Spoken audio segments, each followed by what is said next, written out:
It's been billed as a game changer for some of Australia's toughest social challenges. Prime Minister Anthony Albanese has flown into Alice Springs to pledge nearly $1 billion in funding for the remote Northern Territory. It marks federal Labor's biggest election pitch for Indigenous Australians since the failure of The Voice in 2023. A moment of joy and solidarity. The Prime Minister signing off on a new deal to close the gap in the remote Northern Territory. The funding coming from the Commonwealth, $842 million.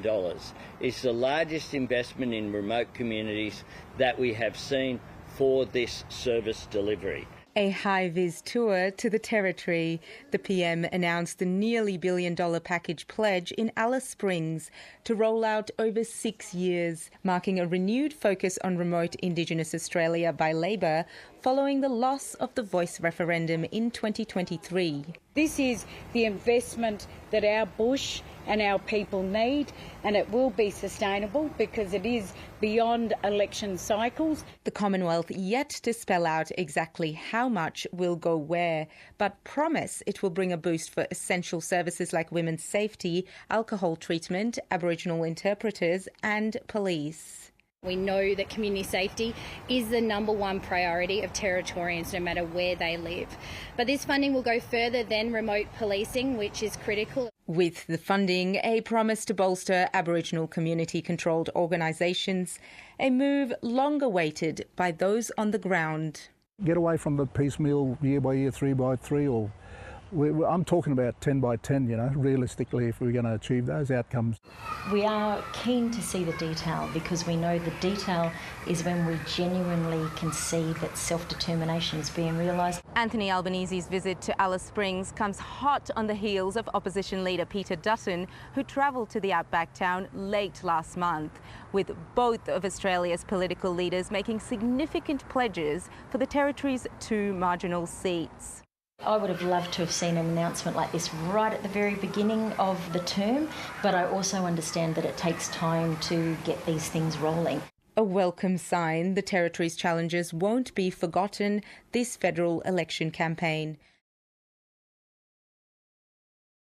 It is wonderful to be here in beautiful Alice Springs, with the Prime Minister making a significant announcement for the Territory.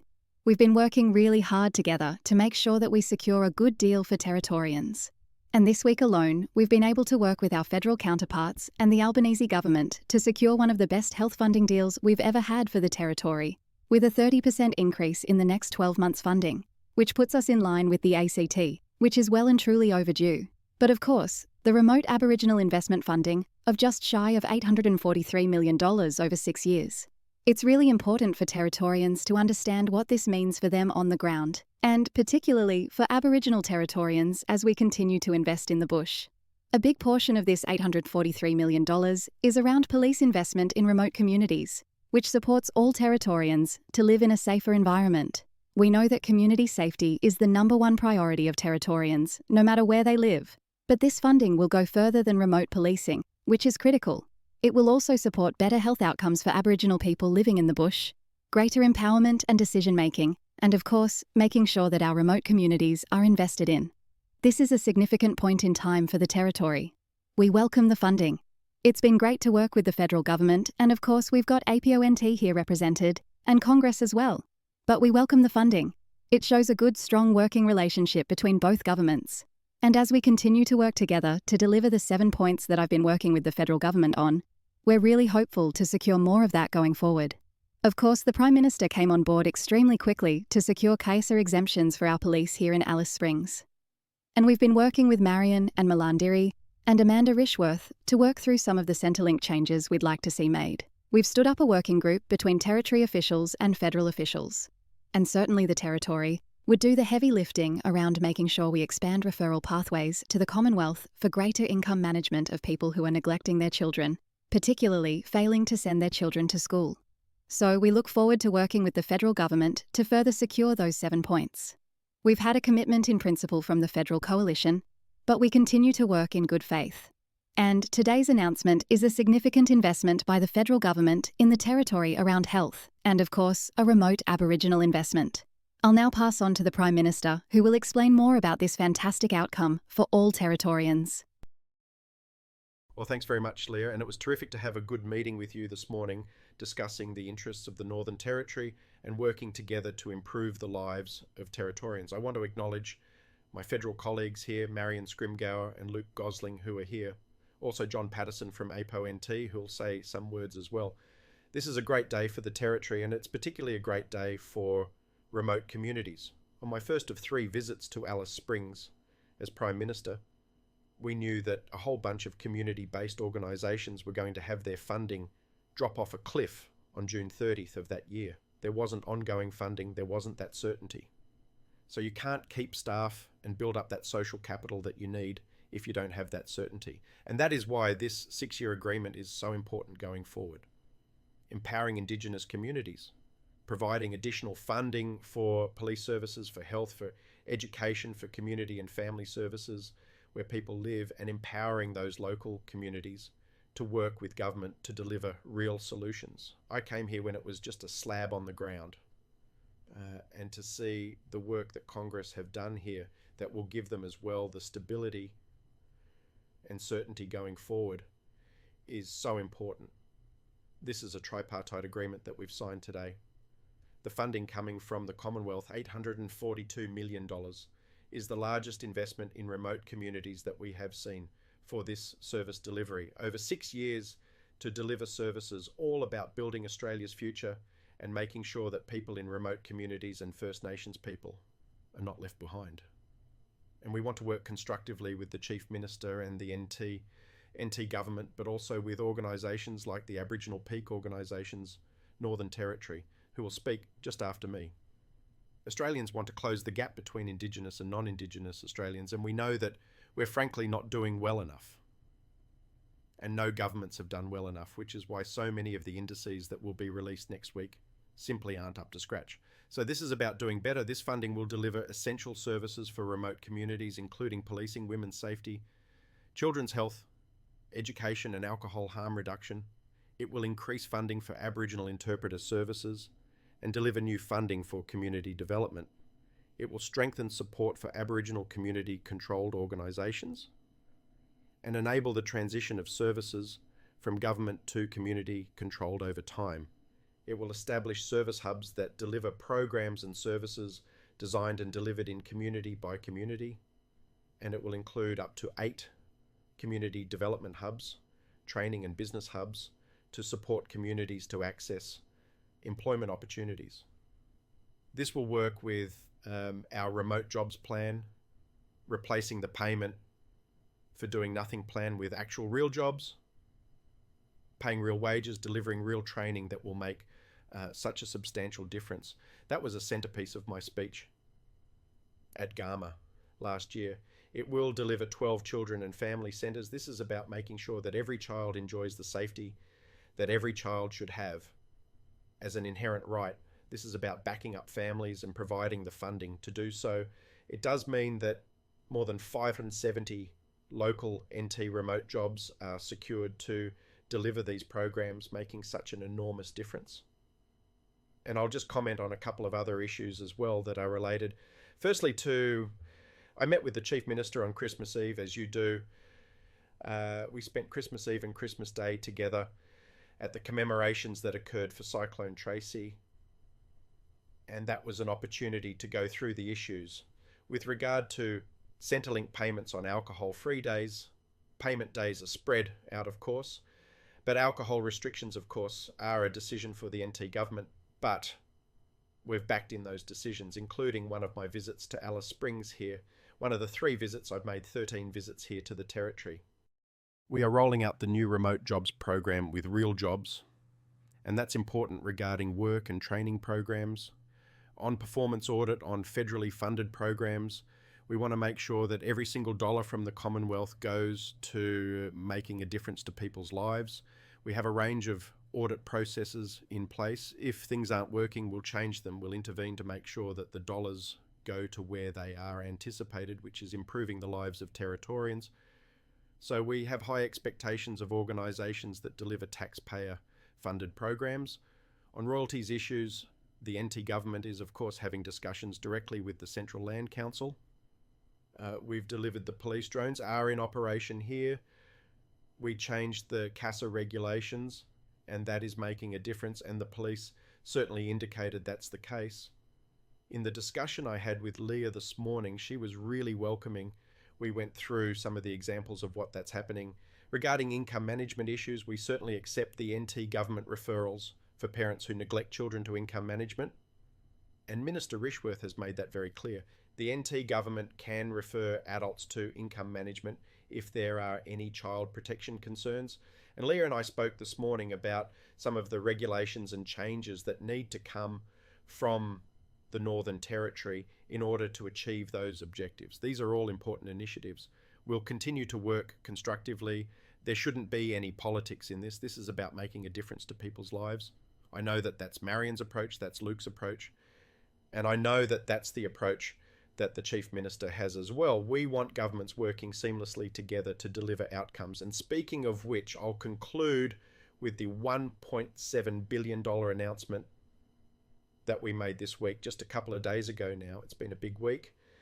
We completed the agreement just before WA went into caretaker. There had to be bilateral agreements with each of the states and territories to extend hospitals' funding, and we increased it by $1.7 billion. The big winner of any state and territory in that announcement was the Northern Territory. Because they had fallen behind, they did need the additional funding that we're injecting. Northern Territory has gone from $430 million in this current financial year up to $560 million, a 30% increase in public hospital funding here in the Territory. In recognition that the Northern Territory deserves its fair share, we'll continue to work on all of those issues to deliver better outcomes for Territorians. But it's a proud day as Prime Minister. We have the Closing the Gap speeches will take place in our National Parliament on Monday. I wanted to make sure, though, that we were here on the ground. The Commonwealth Government, with the NT Government, with Indigenous services here in the Northern Territory to make a difference. And on that note, I will call upon John to speak on behalf of Indigenous organisations here in the Northern Territory. Thanks, Prime Minister, and let me thank the Prime Minister and the Chief Minister for coming today and signing this significant agreement that's going to have a huge impact and difference for Aboriginal communities and our constituents here today. Today was significant. As I said, the investment is welcomed by the Aboriginal peak organisations in Northern Territory. What this agreement demonstrates is that when the partners, along with the Aboriginal leadership, get around the table to negotiate under those frameworks of the Closing the Gap National Agreement, we can achieve the outcome that we're all aspiring and wanting, particularly for our constituents, the most vulnerable here in the Northern Territory, particularly in those remote locations. So we'll continue to work, and I'm sure the Chief Minister and Prime Minister will ensure that we get down to the nitty-gritty, the nuts and bolts, so to speak, to look at strategies and implementations about how we go about in achieving those outcomes that we've prioritised in the agreement and get a better, hopefully, outcome for our communities. I'll leave it at that. Thanks very much, and thank you for the work that APONT do.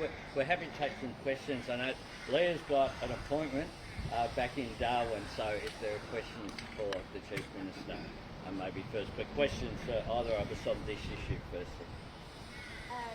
Prime Minister, is this an extension of the current funding commitment towards NTRAI of $111 million that's been committed in the federal budget? And if so, was this agreement ever in doubt? This agreement, no agreement is ever settled between the Commonwealth and state and territory governments, I assure you. What this is a new agreement. This isn't just an extension of what was there before. This has been worked through from the Commonwealth, from the NT government, and with Indigenous organisations, with the peak organisations run by Aboriginal communities themselves. It's the lead up to the Closing the Gap statements that will take place next Monday, and it's based upon, okay, we've agreed on what the Closing the Gap pathways are So I want to acknowledge as well the national peak organisations and the work that they do. They'll be in Canberra next week, but this is very much consistent with that. Prime Minister, what lessons have been learned from past government initiatives and how is this different? The big thing it's building on is the closing the gap theme, and I might ask John to comment on this as well, because it was about empowerment as well, and making sure that it's not, people in Canberra, or dare I say even people in Darwin deciding what's best for people in Tennant Creek or Katherine or Alice Springs. Making sure that we get that Indigenous engagement is so important. So identifying where the challenges are, making sure that that's prioritised in terms of the makeup of this funding coming through. We've all been concerned about violence towards families and children. So a lot of the priorities are reflected in this funding agreement. But I might John and anyone else. Yeah, look, from my personal perspective, being an Aboriginal Territorian, born and bred here, been in the sector working with these issues at a national jurisdictional level for the last 4 decades, this process, this outcome, is probably one of the best and genuine, meaningful outcomes that I've experienced in my working career. And what made that enable to come, get this to this fruition with the funding envelope wrapped around, is because I personally believe it's because the involvement and participation by Aboriginal leaders here in the Northern Territory who know their business, know their communities, know the issues on the ground, and getting that continual feedback from grassroots community and organisations that we have connections through the Aboriginal peak organisations Northern Territory. Just another question for the... How will this agreement put power back in the hands of Aboriginal? Absolutely. Well, part of the agreement you saw that there's going to be a process developed and designed about transitioning organisations and service providers to Aboriginal community control, and good example is the Aboriginal health sector here in the Northern Territory. We've been doing this already. There's a reform policy that's transitioning Northern Territory government clinics across the Aboriginal community controlled health boards. And we've been so successful in that, we're getting great results out of the, delivering primary health care to our mob and remote communities. And this is the model. This is working. So why would we go and reinvent, come up with another complicated, sophisticated system and process and structures when we've already got something that's working and Aboriginal people are making decisions at that local community level. Question for the Prime Minister. In 2023, there was the commitment of $250 million funding for Better Safer Futures. We also had commitment for funding for remote housing. Is this building upon those, or is this admitting that there was getting poor results out of those previous funding? Don't forget the schools agreement and the health agreement as well. This stands by itself. This is about closing the gap. That funding of $250 million for Central Australia was targeted just here in Central Australia. One of the things that has been difficult to find is there's funding there for additional community workers, for example. The funding's available. We need to find the people to fill those positions. Part of the lesson is to have that 6-year certainty, which is established. I think Mariam was going to jump in about the previous. Yeah, look, I think the Prime Minister's right. I think this builds on, so there was $250 million which our federal government put into Alice Springs. If you go back and look at the journey that's happened here, we had the Northern Territory intervention many years ago. So 10 years ago there was about $500 million that was put into the Northern Territory. Over that 9-year period, by stealth, it was pulled out of the Northern Territory. So the reinvestment, this Labor government has put the investment back into these remote communities where it's needed. You hear people in Alice Springs often say, why are a lot of the remote communities and people coming from communities into Alice Springs, into Katherine, into Tennant Creek? Well, this is putting that investment. An important part of that announcement that the Prime Minister talked about was the jobs. Malarndirri McCarthy is the Minister responsible 570 jobs is enormous for our remote communities. So this is the investment that our bush and our people need, and it will be sustainable because it is beyond election cycles. So it is taking the politics out of it and giving commitment and guarantee. And I want to praise, because I forgot to acknowledge, John Patterson from APONT, and also in his capacity as CEO of AMSANT, because the community-controlled health sector has done a lot of work here. And Aboriginal people recognise that brand, and they are part of that brand, and I think it's important because the community has control, not politicians, either in Darwin or in Canberra.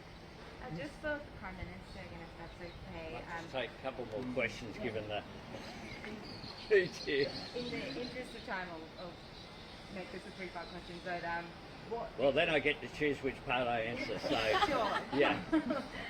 What extra programs will be funded through this agreement, and what are the 8 locations of the local groups that you've announced, and which Aboriginal community-controlled children and family centres are getting the funds?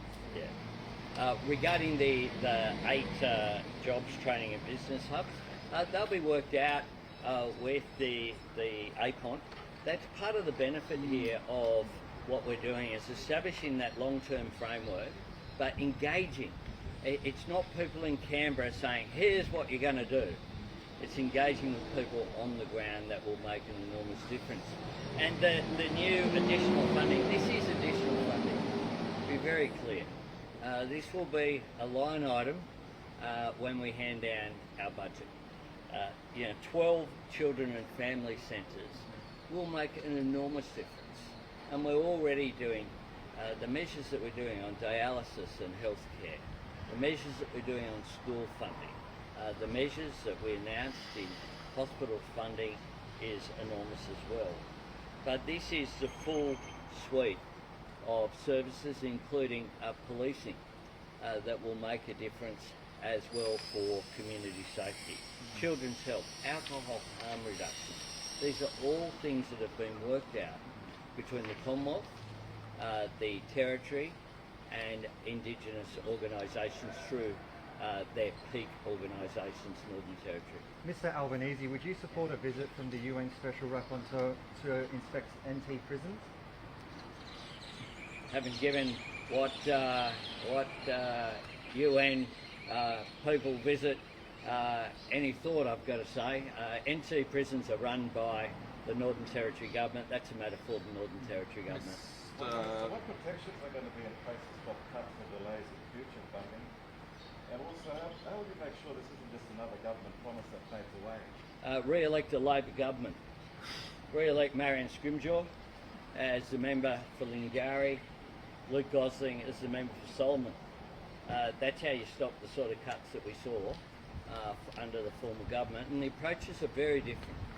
The approach of the former government was to have a budget where funding went down to zero on June 30. That's not our approach. We're providing 6 years funding certainty in the budget, but we do know that the Leader of the Opposition has said that there'll be cuts, but we also know that he said that they'll tell you what they are after the election. I don't think that's good enough. I think you're entitled to ask where the cuts will be, and that's before he has to find an additional $600 billion of funding of cuts in order to pay for his nuclear fantasy. Now, he has described, and senior members of the opposition have described, additional funding of over $300 billion as being waste. That's things like indexing pensions, it's payments like this, it's the support we've given to veterans.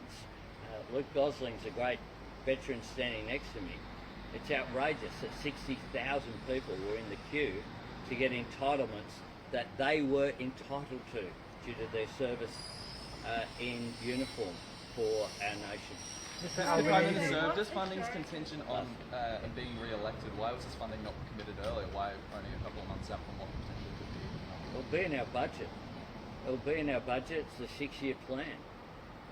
We've negotiated out through the Northern Territory Government and through the through NT government, but also with Indigenous organisations themselves. And see this building here? That's federal government funding in partnership with Congress themselves. It's actually a great example of the Commonwealth partnering with an Indigenous organisation here in Alice Springs to make a difference. Those walls and that concrete represent concrete gains that are being made forward, not because of the buildings, but because of what occurs in those buildings, which will be people who are committed to improving the lives of Indigenous people through Congress, providing those health services directly. We have, from the first budget that was handed down under my government, had substantial announcements for Indigenous communities the whole way through, whether it's this funding, the funding for schools in the Northern Territory, the hospitals funding, the $250 million Central Australia plan. Each and every opportunity, it's not just about dollars, it's about making sure that those dollars improve the lives of people in communities here, whether it be in Darwin or in Alice Springs or in remote communities. Thanks very much. Thank you.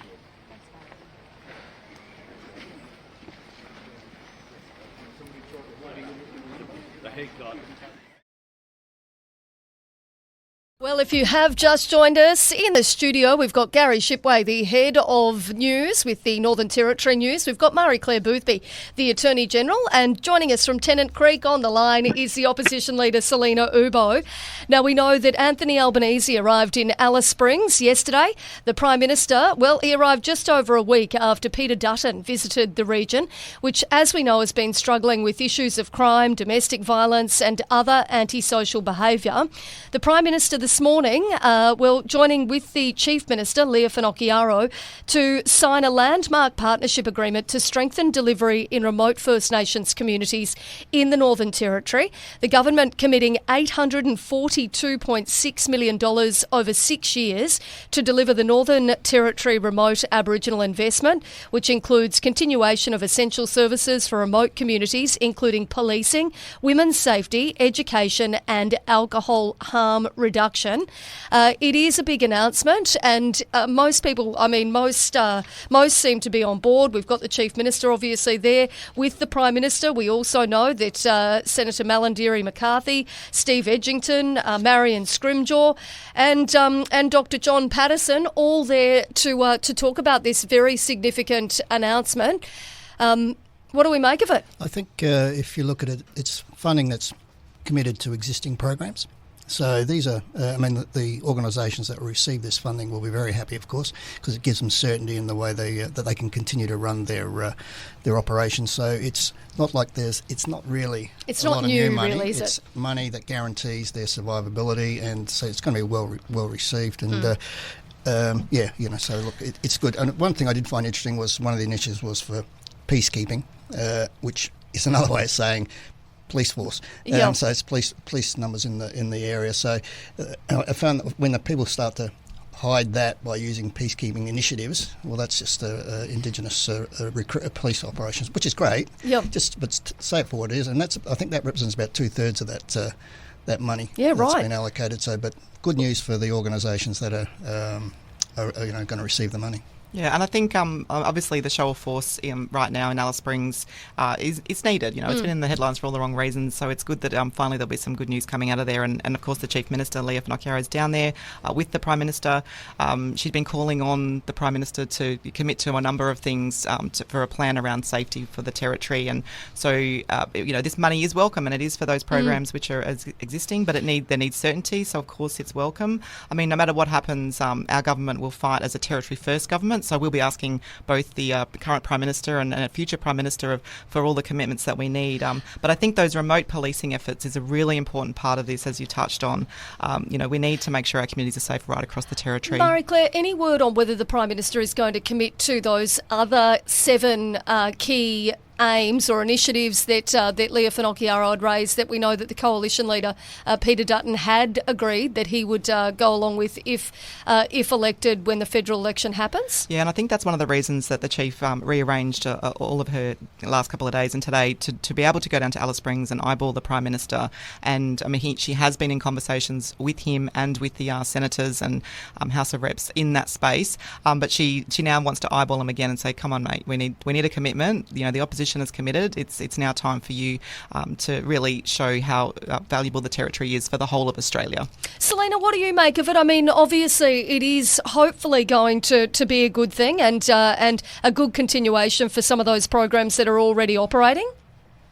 Yeah, Katie, this is very much welcomed by our Labor opposition. This is something when we were in government, we were pushing the federal government, both iterations, the former Liberal coalition and our federal Labor government, to make sure that we had that long-term investment here in the Northern Territory, because it's about communities thriving. It's about making sure that we have those programs that make a difference in the long run. And Katie, one of the key programs that is funded by NT-RAY, the Remote Aboriginal Investment, which is being signed off today, is the Families as First Teachers program, or FAF. So many people would know about that. That's run by the Department of Education here in the Northern Territory. And I'll give you a great example, Katie, of where this makes a huge difference. So last year in the community of Gunbalanya, 12 students graduated their Year 12 certificates, and they were all part of that initial Families as First Teacher pilot program 13 years before that. So when we're talking about long-term change and investment to ensure that our communities and our people in the Territory thrive, you know, these young people now have great job prospects being Year 12 graduates. You know, they can thrive in their community or out of their community if they choose to go. But that's where these programs are so important. And I just wanted to add, I know Gary talked about peacekeeping. It's not just about remote policing. There's also some really successful justice initiatives across the Territory in some of our remote communities, which are about employing peacekeepers. They're not police officers, they're not Aboriginal liaison police officers, but these peacekeepers are about community harmony and ultimately community safety. But the focus is around justice and how do we ensure that there's community initiatives to stop more of the cycle of crime, more of the coming out in and out of a community because of a reason around justice. I've never seen. What communities do they work in? Yeah, Selena? well, one of my communities, Katie, in Groote Island, in Upper Cumberland and Urrugu communities on Groote Island in the archipelago, through their local decision-making agreement, justice is one of their 5 key priorities, and they have peacekeepers operating in those 2 communities. So, you know, there's some of these really amazing local initiatives, homegrown grassroots initiatives, and they'll have the opportunity now to be funded or apply for funding through this long-term investment that is being signed off today. So it's very much welcomed by our Labor opposition. Yeah, and just adding to what Selena has said there, those community peacekeepers, it's a very new initiative which is part of the Aboriginal Justice Agreement, which both when we were in opposition and the Labor government signed up to. So it's very much a bipartisan agreement that it can work on those long-term solutions. It is a very new initiative, so the initial work with just a few communities around the Northern Territory, they do have things like the law and justice groups which determine with a judge some of those alternatives to custody and things like that. So we don't have a lot of data at the moment. At the moment, the feedback is that, you know, it feels like there's some change that's happening at the grassroots, which is a good result. But of course, we don't have much data. So I'm very keen on ensuring that we see the quantitative data and the qualitative data come out of those few communities that do have it, so we can look at what we can do into the future. And look, I think that's a good point to make. But also, I'm just reading right now a statement as well from Senator Karen Little, the Shadow Minister for Child Protection and the Prevention of Family Violence. Now, she said an audit of Indigenous health service performance should be the first task before any money flows before these services are on the front line of closing the gap. Now, she's made this comment following the Prime Minister's announcement of over $800 million for remote communities in the Northern Territory, part of that reoccurring funding agreement negotiated with states and territories to close the gap in Indigenous health. Now, I know I'm sort of bringing together a couple of different things here, but the point point about whether there should be an audit of some services before additional money is flowing in is more the point that I'm wanting to make. And we are talking enormous amounts of taxpayer funding and money. And people want to make sure it's working. Yeah, I agree. There needs to be KPIs and there needs to be regular reviews of these programs. I've just finished working for the Youth Justice Minister in Queensland, and she was very good at making sure that the programs that they were putting in place for the government there were reviewed, and the reviews were constant, and every 12 months that they wanted to make sure that the money that was being spent by taxpayers was being spent the right way and for the right purpose and in the right areas, so that if anything that wasn't working was to go. So that's right. Yeah. It's not always just about the money that goes in. I mean, we saw the Prime Minister come to Alice Springs 2 years ago, announce the $250 million. We still don't even really know where that was spent or what those outcomes were. And I know people in Alice Springs certainly don't see that any difference specifically about that money. It's sort of only been this last couple of months when we've had a lot of the changes that we've made as a new government. So I think it's critically important. Those funds, one, they need to be ensured they're going to the right places who have the right outcomes, and just continuing to keep all of those people who get that money accountable. Well, and we know we're heading into a federal election this year. We've spoken about this on the show on numerous occasions over the last week or so. And earlier in the week, we also learned that there was going to be a big funding boost for public hospitals, including here in the Northern Territory. So the federal government investing $1.7 billion to cut wait times in emergency departments and manage ramping. So that's going to see the Commonwealth's contribution to state-run hospitals increase by 12% to $34 billion. The Health Minister, Mark Butler, saying the Northern Territory is going to get the largest increase. So he said without intervention, the Commonwealth share of funding for Northern Territory public hospitals would drop well below 30%, requiring the Northern Territory government to fund more than 70% of operating costs of arguably one of the most pressured public hospital systems in the jurisdiction. So look, I'll say from the outset, it's good that the Northern Territory has become a bit of a focus for the federal government this week. Obviously, this big announcement when it comes to Alice Springs this morning of the ongoing funding, but also in terms of this, the funding for our hospitals that was announced earlier in the week. I mean, an election's coming when all this money sort of starts getting, flowing through, but there is no doubt that funding is required, particularly when you talk about our public hospitals.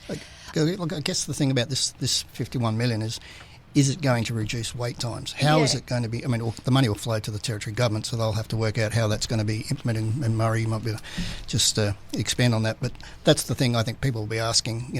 They've got to have faith that it will reduce wait times, and it is going to be, like it was used to. The announcement was used to spin the Medicare scare.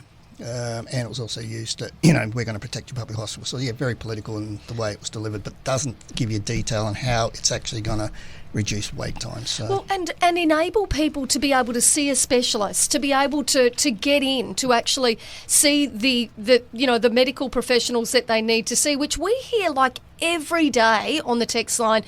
People, women contact me and go, Katie, I've got a breast lump, but I'm not actually able to get in to see somebody for weeks and weeks, if they're lucky, or able to get in for a scan. So these are the kinds of things that people want to know, that funding like this is actually going to make a difference. Absolutely, Katie. And I think, like we've all said, all of the funding is absolutely welcome. But we just need to make sure that we can work with the federal government, whoever that might be post-election, to ensure that we can deliver it in the right areas. Sometimes those agreements get signed up in the past, and they're quite prescriptive, and they kind of don't hit the mark of what is needed for Territorians and for hospitals here. And we know that our EDs are absolutely overworked, and there's just the long waiting times, as you say, for all those surgeries. My understanding is that we're still very heavily underfunded from the feds in the public health system. I think we are second lowest in the country. And so, of course, like of all the funding we get, we have to make a dollar equal 10 because we need to make the most of it. And so it's about ensuring that the money that we do allocate to the different things throughout our health system is going to be things that do improve those wait times and, of course, patient care. And I mean, it'd be remiss of me to mention that we have seen waste in the health system. Like, as an example, hospital, the complete bungle of the Acacia health system of the 200 million, that it cost, and I think it's 61 million over budget. And there's all these things, and of course we have Selena on the line, who was the health minister and the digital minister as well. So she's fully aware of that system and the problems that it still has, and that we have to now come in and fix, because we can't have our doctors and nurses being held back in patient care because of an IT system. I mean, Selena, there is no doubt that IT system has had a massive, massive budget blowout. I mean, should we have gone down a different path? Well, Katie, this was a program in the IT system to upgrade that was over 20 years overdue. So, I mean, obviously the costs have been a big focus, but in terms of the operating system, I haven't heard the CLP talk about the good news stories around health, that we have, I think it was 90% of the Territory's hospitals and clinics are now on that new system and operating, and there's still some very critical issues for the emergency department for Darwin and the Palmerston hospitals. But overall, an upgraded new system, maybe people should be left in the Stone Age in health or something. I don't know what the CLP's vision is on hospitals. It's sort of hard to be too positive about it when we've gone from the IT rollout that was due to cost 61 million and now it's requiring 127 million to complete the project in full. Like, it's a lot of money. So while there might be positives to it, it's a huge blowout. Katie, what I will say is that it doesn't matter what government is in power. When your loved ones or you need care at our hospitals, we want the best possible services from our medical professionals and the staff at our hospitals. So that big announcement about the $1 billion into public hospitals nationwide and the NT's cut of that is going to make a huge difference, and it's very much welcome. I think what we're going to see is more ability in the Northern Territory, and we're actually the least funded, we're the lowest funded, not the second, like Marie-Claire said. We are the least funded jurisdiction when it comes to hospital services in the nation. So for the complexities of the Northern Territory, this is going to make a huge difference. And I've said on your show a few times, Katie, that the $1 billion in education is going to make a difference in the Territory, securing our housing, remote and urban deals in the Northern Territory. And I always said health was the next big item, the big ticket item for the Territory, to not just get up to par, Katie, but to make sure that our hospitals and our clinics and our services in the Northern Territory can support not just the medical professionals and the staff, but support that journey of health in the Northern Territory for Territorians. So it's going to make a huge difference. Selena, Selena, you're absolutely correct, but the issue, though, of all the money wasted on Acacia is money that's not being spent in health now, and you're right. People do deserve the best possible service. They need, and that's obviously what you were trying to deliver. But the issue here is there was a lot of money wasted, and someone should have been keeping an eye on that.